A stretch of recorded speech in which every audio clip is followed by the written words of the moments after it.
Eu só quero ler o versículo 14 para facilitar e vamos desenrolando a palavra, tá?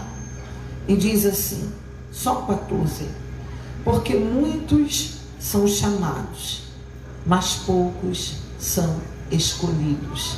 Eu quero que você leia novamente esse texto comigo. Vamos lá? 1, 2, 3. Porque muitos são chamados, mas poucos escolhidos. Amém. Deus nos abençoe por sua poderosa palavra. Jesus está mais uma vez orientando, ensinando os seus ouvintes. De uma forma muito didática, Jesus se utiliza ou se utilizou desde o início de parábolas para facilitar o entendimento, para facilitar e não só facilitar, mas fixar verdades espirituais de uma forma prática. A ideia didática de Jesus é que a cada momento que a pessoa, no seu dia a dia, se deparasse com determinada situação, ela se lembrasse as verdades espirituais que foram ensinadas por Jesus dentro daquela situação prática do dia a dia. Então Jesus, como outras vezes ele fez, ele vai falar a respeito da estrutura do reino de Deus. Vai falar a respeito da estrutura ou daqueles que compõem esse reino, ou aqueles que comporão, o reino futuro do Messias. E para explicar essas realidades espirituais, Jesus vai trazer a parábola dos filhos do rei. E ele vai dizer que certo rei foi para comemorar as bodas do seu filho. Pensando em quantas vezes Jesus, ele se utilizou da analogia do casamento para falar a respeito do arrebatamento da igreja, eu entendo dentro de uma estrutura cultural que envolve o casamento judaico, Jesus dividindo ou apresentando a manifestação ou o arrebatamento, seguindo a linha do casamento judaico, em que primeiro há uma assinatura de contrato entre as famílias comprometidas naquele relacionamento. Não existe em Israel, ou não existe dentro dessa cultura, a ideia do ficar. A ideia, vamos namorar para ver se dá certo. Não. Algumas vezes a moça não conhece o rapaz não conhece a moça, mas as famílias estão comprometidas e por isso há uma assinatura do contrato. Esse contrato é algo tão sério, é algo tão importante, que se ele morre com aquele contrato assinado, a moça já é considerada viúva. É tão forte, tão importante, que se a moça engravida, ou paquera, ou namora um outro rapaz, sem ser aquele que o contrato está assinado, ela já é considerada adúltera. Por isso, uma preocupação de Maria, quando ela ouve o anjo dizer para ela que ela vai gerar um filho, mas ela ainda não contraiu as bodas, e ela sabe o quanto isso é ameaçador para a vida dela dentro daquele contexto. Então, quando o contrato é assinado, tem o que nós chamamos na nossa cultura de noivado. Ele vai na casa dela, e quando ele vai na casa dela, ele faz promessa para ela perante todos os parentes que estão ali reunidos. ele diz para ela: fique aí tranquila, se cuida, eu estou indo para preparar a nossa casa, mas daqui a pouco eu venho para te buscar. Nos parece muito com a promessa de Jesus. João capítulo 14 é justamente uma declaração do noivo para a sua noiva: não se turbe o vosso coração. Crede em Deus, crede também em mim. Na casa do meu pai há muitas moradas, e se não fosse, eu não vou-lhe teria dito.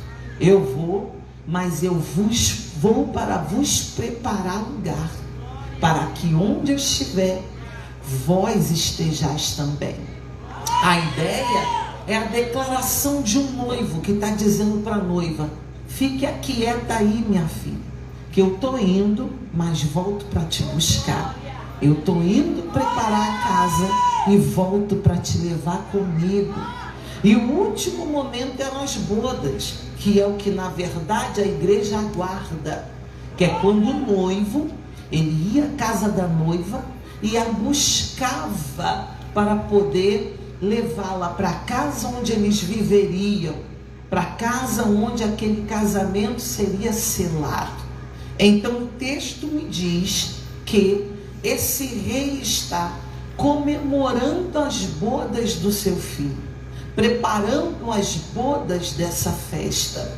E ele, nessa preparação das bodas, ele manda chamar os convidados para participar desse encontro.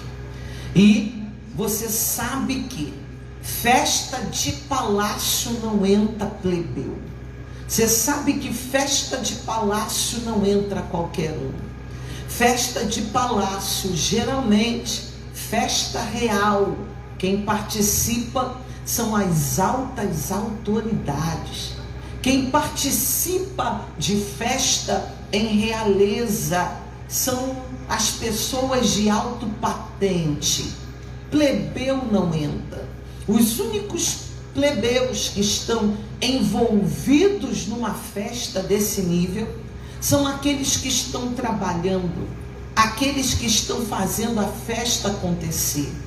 Só que nenhum homem comum é convidado. Eu, ao ministrar essa palavra, certa vez, eu lembrava da estrutura do nosso país. Temos o Palácio do Planalto. Hoje, talvez, uma facilidade maior de ter acesso ao palácio por causa da figura, da pessoa do presidente de hoje, que é tão acessível. Mas as reuniões mais particulares, as reuniões mais pessoais, geralmente as pessoas comuns não participam. E esse rei, ele manda um convite. Ele manda o convite para quem ele considera uma alta autoridade e que é digno de entrar nesse palácio e participar da festa com ele. Nessa cultura, o convite é diferente. Nessa cultura, passa-se uma primeira vez. Os servos passam e dizem o seguinte: olha, o rei mandou te chamar para a festa do filho. Você confirma a tua presença? Quando estiver tudo pronto, a gente passa de novo dizendo: já está tudo preparado.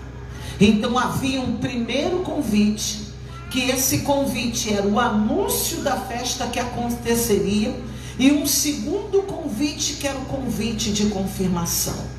Então, um primeiro convite fora feito, mas agora aquele servo, ele vai passar novamente de cada um dos nobres convidados e vai dizer para eles: olha, na verdade a mesa já está pronta, já está tudo preparado.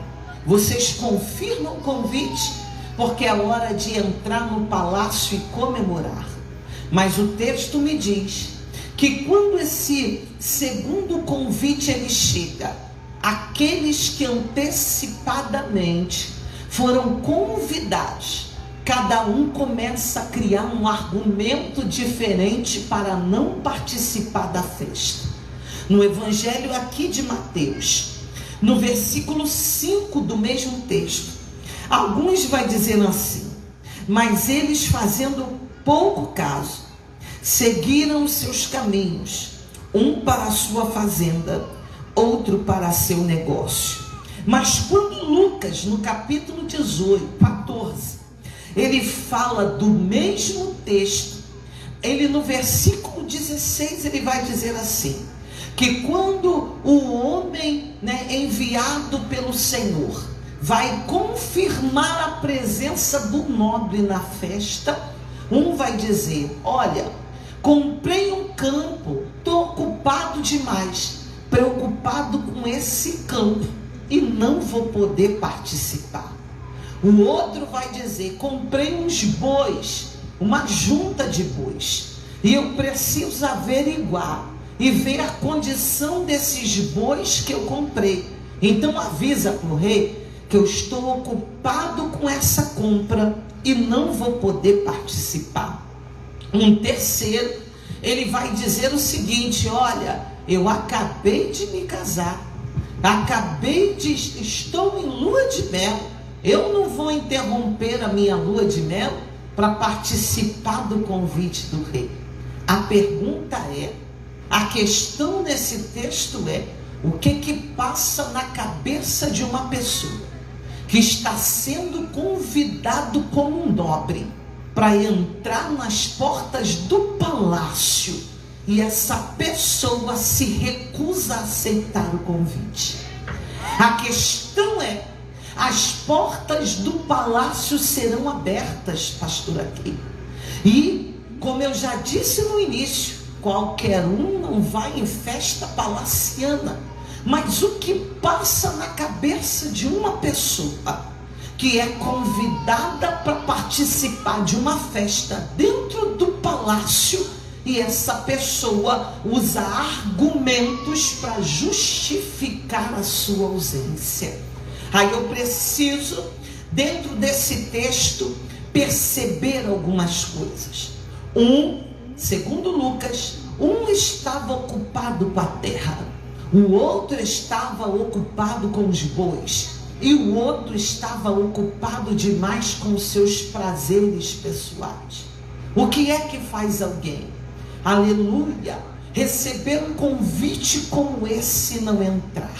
Aí eu percebo que a primeira coisa que faz alguém negar um convite como esse é a indiferença à honra que está recebendo. Tem gente que não tem dimensão de honra. Tem gente que perdeu a dimensão de honra. Eu estou dizendo que a porta do palácio se abriu e o rei está dizendo: vem se alegrar comigo, vem comemorar comigo. Dentre tantos, eu escolhi você para participar dessa festa. Dentre tantos, eu separei você para participar dessa festa. Só que a pessoa dá uma desculpa, porque é indiferente à honra que recebeu. E quem não tem dimensão do que é honra, acaba pegando o que é valioso e trocando pelo vil. Quem não tem dimensão de honra, acaba pegando o que é grandioso e trocando por qualquer coisa. Você quer ver um homem na Bíblia que não tinha dimensão de honra? Esaú. Esaú perdeu a dimensão do que é honra. Perdeu tanto que, voltando do campo, cansado das suas atividades de caça, ele vê Jacó preparando um cozido e ele está faminto. Então ele pede a Jacó: dai-me um pouco aí desse cozido, porque eu estou perdendo o meu vigor, eu estou faminto. Jacó, que todo mundo bate tanto em Jacó, mas que tem dimensão do que é honra, Jacó vai dizer para ele: eu te vendo, se você me entregar o direito à progenitura, eu te entrego um pato para matar a sua necessidade.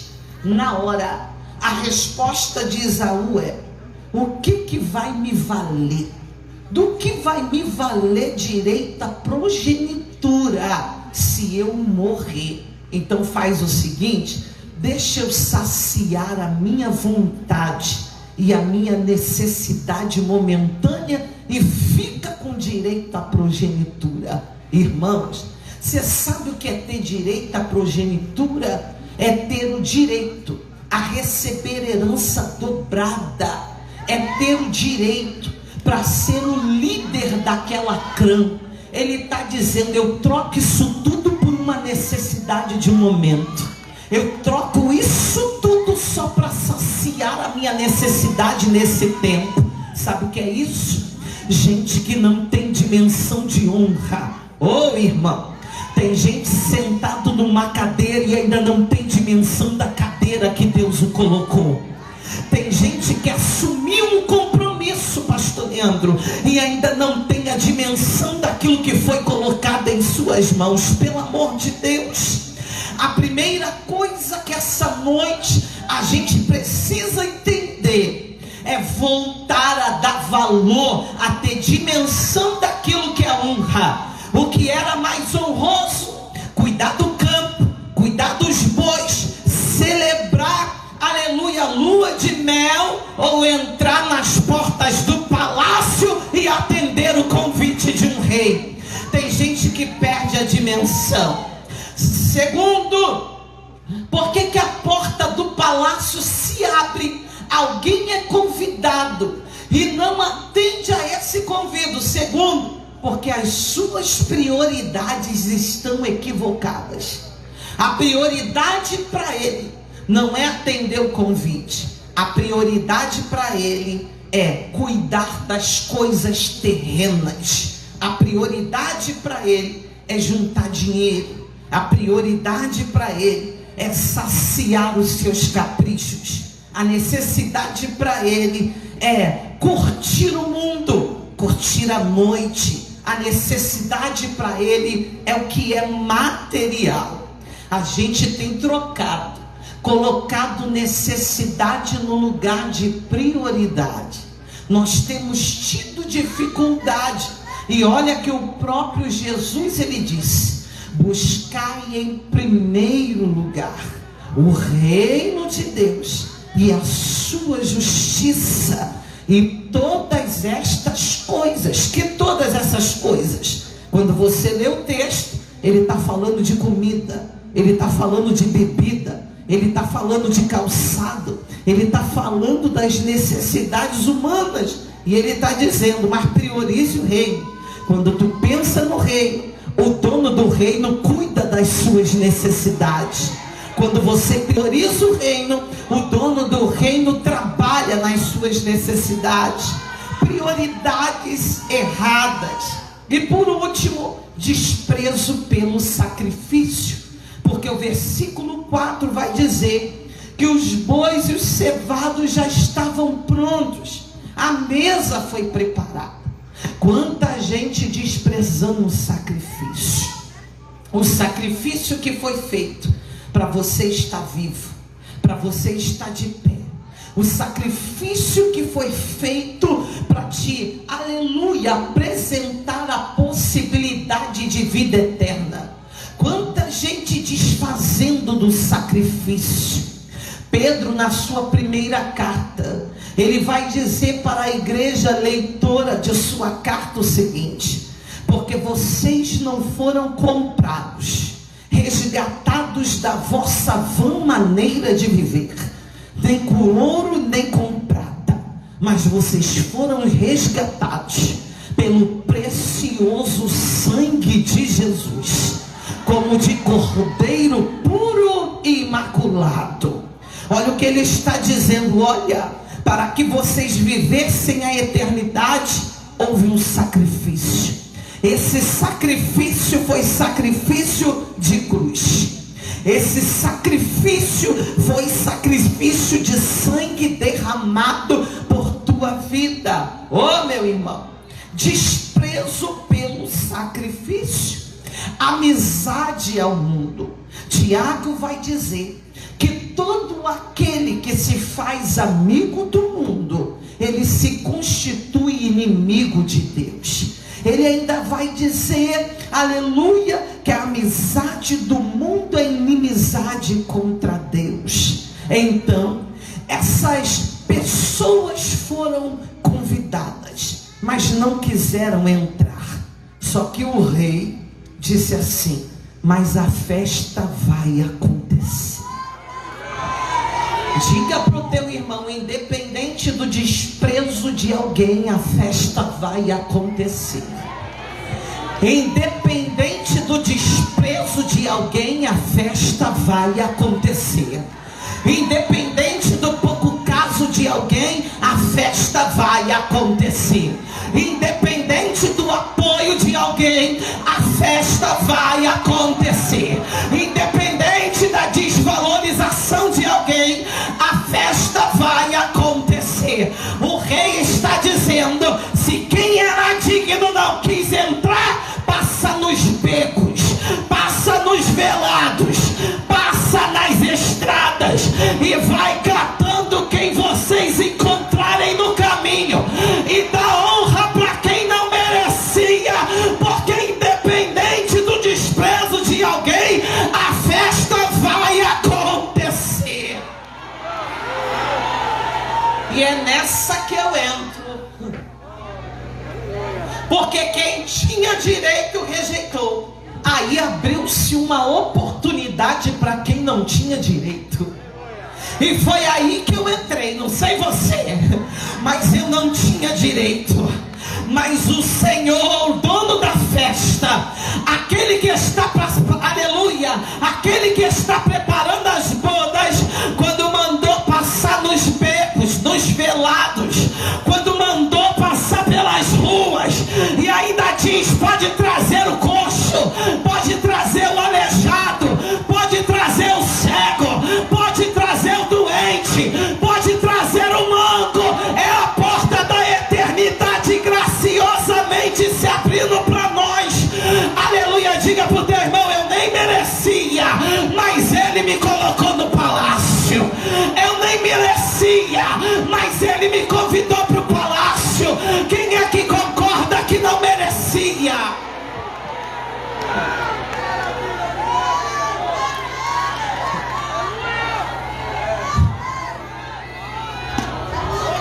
O Bierg, a calaçomeneflácia. Pergunta para o teu irmão: tu ainda lembra onde ele foi te buscar?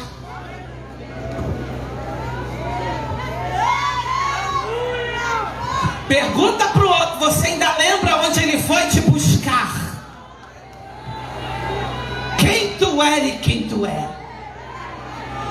No bicalaçomeneflácia. Você ainda lembra onde ele foi te buscar? Tem gente que ele foi buscar no vício. Tem gente que ele foi buscar na noite. Tem gente que ele foi buscar na prostituição. Tem gente que ele foi buscar no adultério. Tem gente que ele foi buscar no mundo do crime. Ele foi buscar aonde estava, para quê? Para fazer entrar no palácio e se assentar entre os príncipes da casa. Eu estou dizendo que eu não merecia, mas a graça me alcançou. Eu estou dizendo que eu não tinha direito, mas a graça me achou. Eu estou dizendo que eu não tinha direito, mas a graça me envolveu. Quem é que reconhece essa noite que foi pela graça?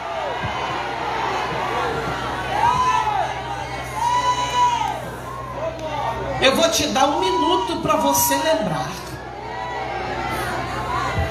Eu vou te dar 1 minuto para você lembrar. Porque quando a gente lembra verdadeiramente de onde Ele nos arrancou, a gente sai da omissão. A gente sai da preguiça, da desculpa. A gente para de reclamar. Ao invés de reclamar, a gente adora. Lembro-me de um testemunho que um irmão deu. Ele disse que estava em uma das estradas e de repente veio um assaltante para lhe roubar. Ele dentro do carro atitude dele, Eliane, foi acelerar o carro e fugir. Nisso, o bandido de onde estava deu um tiro, porque ele estava tentando fugir. Não me pergunte como, porque eu já tive algumas experiências como essa. Mas aquele tiro entrou pela parte de trás do carro e furou justamente a parte do banco, que é o encosto da cabeça, mas não atravessou. Quando ele chegou para consertar os vidros que foram quebrados, o dono, o rapaz lá que estava consertando o carro, falou para ele: troca o banco, porque tem o buraco da bala, está aqui, a bala está aqui. Troca o banco, vamos fazer uma reforma. Aí ele na hora disse: não, deixa esse banco com essa marca, para todas as vezes eu lembrar do que ele fez. Isso aqui é a marca do que ele fez. Aí ele disse que o tempo passou, Eliane, e ele um dia estava muito chateado com Jesus. Foi dirigindo e reclamando e dizendo: cadê o Senhor que não faz? Cadê o Senhor que não entra? Cadê o Senhor que não opera? Cadê o Senhor? Onde tu está que me fez uma promessa e não cumpre essa promessa? O sinal parou, ele parou com o carro. E ali reclamando, ele disse que colocou a mão para trás no banco. Daqui a pouco ele sentiu o furo da bala. Aí ele diz: esquece tudo que eu disse. Eu quero é te adorar. Eu quero é te adorar. Eu quero é te adorar. Irmão, quando a gente lembra o que ele já fez, a gente para de reclamar. Porque não era nem para estar aqui, não era nem para estar sentado aqui, não era nem para estar com o microfone na mão, não era nem para ter direito de entrar. Mas ele passou nos becos, nos melados e pegou quem não tinha dignidade para dar dignidade.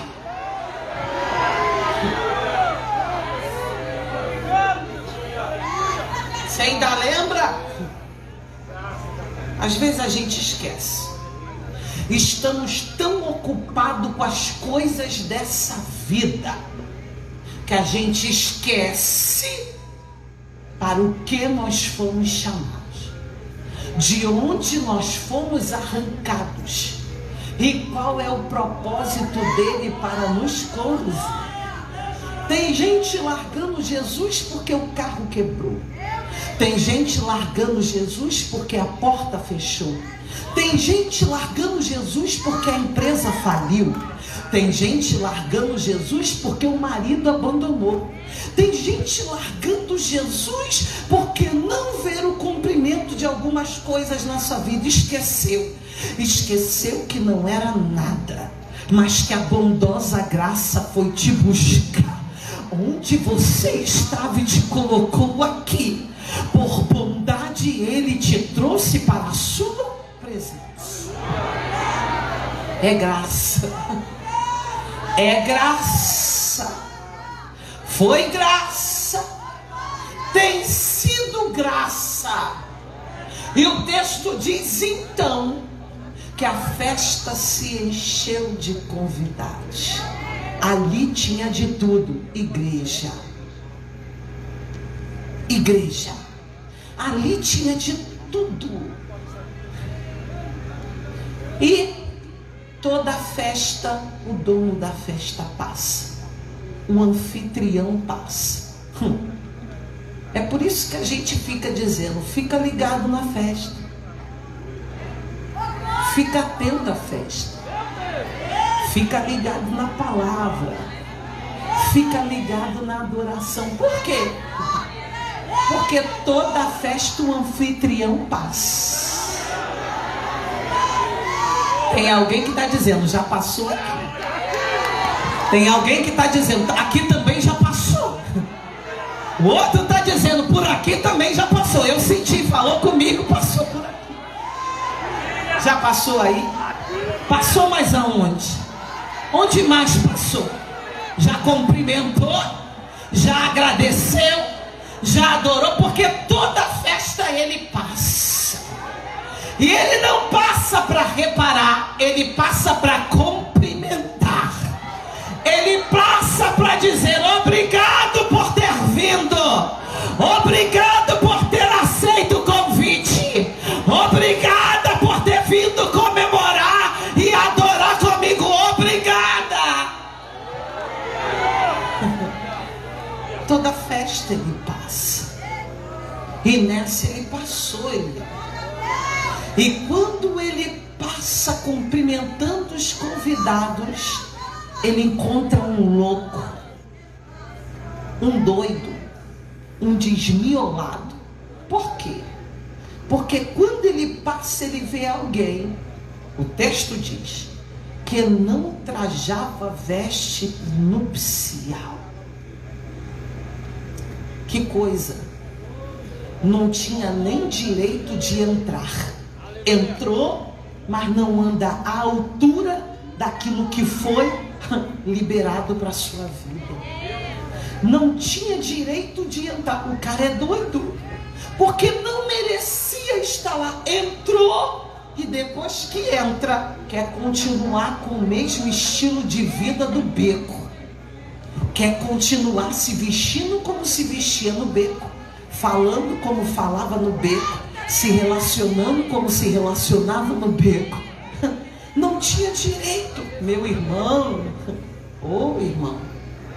Ele passa e pergunta: querido, como foi que você entrou sem veste nupcial?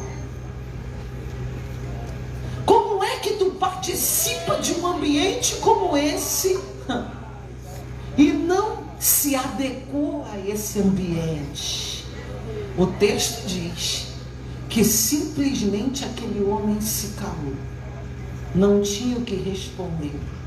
Ele é a figura de quem Deus tirou de uma situação muito difícil, mas não se adequa ao estilo de vida da nova criatura. Foi arrancado das trevas, conduzido à maravilhosa luz, mas quer se comportar como se ainda estivesse em treva. Quer viver como se ainda estivesse em treva. Quer caminhar como se ainda fosse das trevas. Irmãos, se alguém está em Cristo, nova criatura é. As coisas velhas se passaram, e eis que tudo se fez novo. Quem está com Cristo é uma nova postura, é um novo comportamento, é uma nova maneira de encarar a vida, é uma nova maneira de vencer os desafios, é uma nova maneira de caminhar. É tanto nova maneira que quando ele passa, alguém diz: quem viu esse homem e quem vê? É tanto uma nova maneira que quando ela passa, alguém diz: quem viu essa mulher e quem vê? Meu irmão, tinha tudo para viver a nova vida, mas queria os benefícios do palácio, mas vivendo como se ainda estivesse no beco. Sabe o que é isso? Falta de mudança no entendimento. Quando a mente não muda, você muda de ambiente, mas o caráter continua aquele. Você pode honrar, você pode fazer o melhor, mas a pessoa continua naquele estilo de vida. Meu irmão, mudança de mente é mudança de comportamento. Quem falava mal, agora vai para o joelho apresentar o Senhor. Quem batia a boca, agora pede para Jesus entrar para poder justificá-lo. Meu irmão, quem julgava, quem condenava, agora diz: quem sou eu para julgar e condenar? Quem julga é Deus, quem condena é Deus, quem trabalha é Deus. Irmão, eu dizia ainda hoje pela manhã, esse negócio de transformação de vida não é nada fácil. Esse negócio de mente renovada e vida transformada não é nada fácil. Porque para isso você precisa negar-se, negar o teu eu, negar o teu ego, negar, aleluia, as tuas tendências e inclinações, e permitir que o Espírito Espírito de Deus trabalhe de uma forma profunda e poderosa, te conduzindo a um novo estilo de vida. Aí os nossos irmãos, nossas irmãs colocaram Isaías 32, versículo 9, é um texto muito forte, porque as mulheres cantavam, dançavam, comemoravam, e o profeta está dizendo, mas tem uma guerra vindo ali na frente, tem uma batalha se levantando ali na frente, elas não estão nem percebendo. Tem uma guerra que já está estabelecida, elas não estão nem percebendo. Aí ele vai dizer, levantai-vos. Por que que fala para as mulheres? Porque se mulher não perceber, ninguém mais percebe. Essa aí foi forte. O instinto da mulher é mais aguçado. Se a mulher não perceber, irmão, se a mulher não perceber, ninguém percebe. Os maridos estão aqui e sabem disso. Se ela chegar e dizer, meu filho, tome cuidado. Tome. Se ela disser assim, estou sentindo que tem algo de errado. Tem. Você está percebendo que o texto está dizendo assim, ó. É interessante esse texto, pastora, que Deus não chama a atenção dos líderes, dos sacerdotes, dos profetas, mas chama a atenção das mulheres.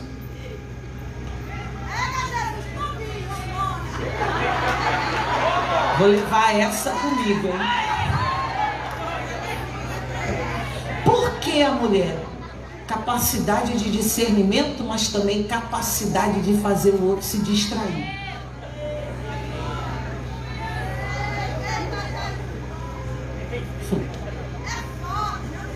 Preste atenção. Capacidade de discernir, mas também fazer o outro se distrair. Mulher não tem isso? Se ela for distraída, ela ainda faz quem está perto dela ficar distraído também.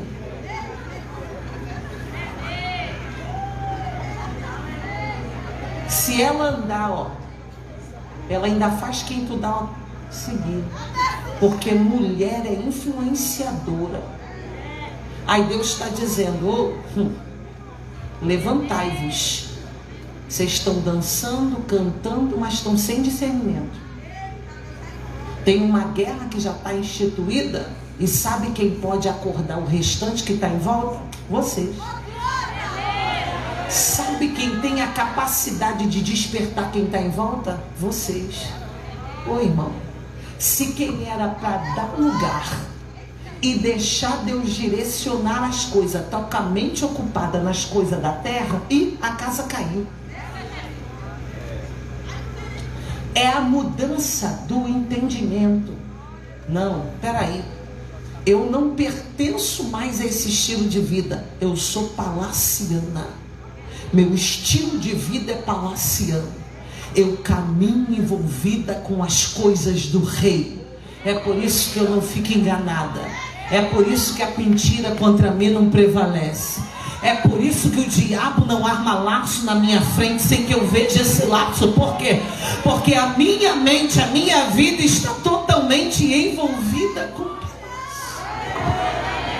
Meu irmão, oh meu irmão, mudança de entendimento. Sabe o que eu senti falta, pastora? E eu dou até uma ideia. Um momento só elas.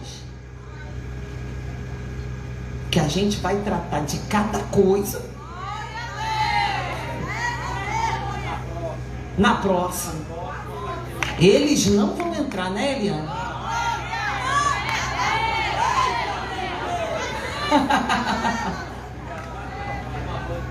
Oh, meu Deus, pode ir até fazer churrasco.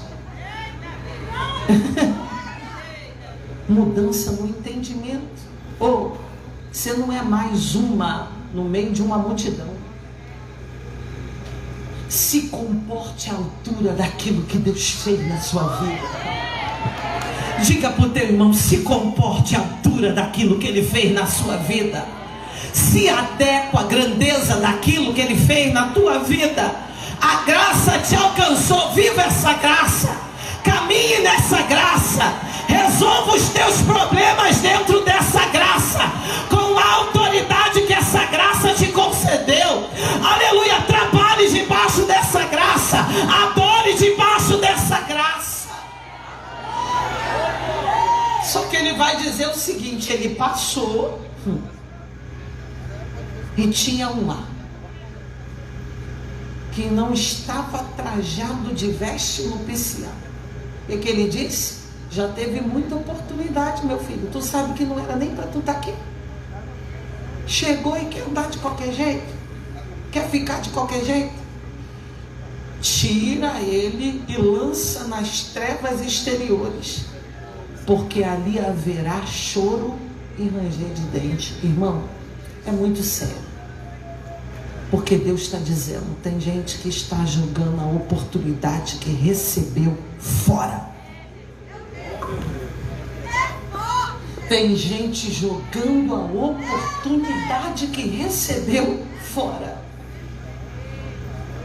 E ele termina dizendo: porque muitos são chamados, mas poucos são escolhidos. A ideia, para a gente concluir desse tema, é dizer: viva a altura da graça que foi derramada sobre você. Viva a altura da graça que foi derramada sobre a sua. Viva no nível. Tem coisa que já não te pertence mais, passou, coisa do velho homem. Quem estava de manhã vai entender. História de Moabe. Deixa Moabe para trás e vem viver a novidade de Belém. Tem coisa que passou, mas essa noite pode continuar sentado. Eu já vou orar. Eu quero perguntar se tem alguém que deseja voltar para o centro da vontade de Deus. Se há alguém que deseja voltar para o centro do querer de Deus. Se há alguém entre nós que entendeu: eu entendi, eu tinha tudo para estar no palácio, mas eu estou trocando a festa do palácio por coisas banais dessa vida. Eu estou trocando a honra do palácio por uma noite. Eu estou trocando a honra do palácio por um vício. Eu estou trocando a honra do palácio por um costume. Eu estou trocando a honra do palácio por uma prática. Oh, meu irmão, eu queria tanto pregar outra coisa, mas essa noite é uma noite de oportunidade para alguém.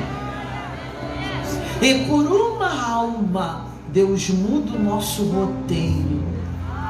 Por uma alma, pela vida de uma pessoa, Deus trabalha de uma maneira tão... Deus muda a rota. Deus leva por outros caminhos. Deus conduz a outras circunstâncias. Olha a oportunidade que está se abrindo diante da vida de alguém. Alguém precisa ainda essa noite, se levantar e voltar para o centro da vontade de Deus. Eu quero perguntar se tem alguém, porque a oportunidade está aberta. Eu quero perguntar se tem alguém que deseja essa noite voltar para Jesus de Nazaré. Eu quero voltar para Jesus. Eu quero receber Jesus como meu Salvador. Se houver, tu faça um sinal para alguém te trazer aqui. Não tenha medo. Deus está abrindo uma porta de oportunidade para alguém. E tem que ser hoje. Precisa ser hoje. Não dá para deixar para depois. Precisa ser essa noite. Alguém, a oportunidade está aberta. A oportunidade está aberta para quem deseja voltar ou entregar a sua vida para Jesus. Não há ninguém, tem certeza? A oportunidade continua aberta. Eu quero que você fique de pé.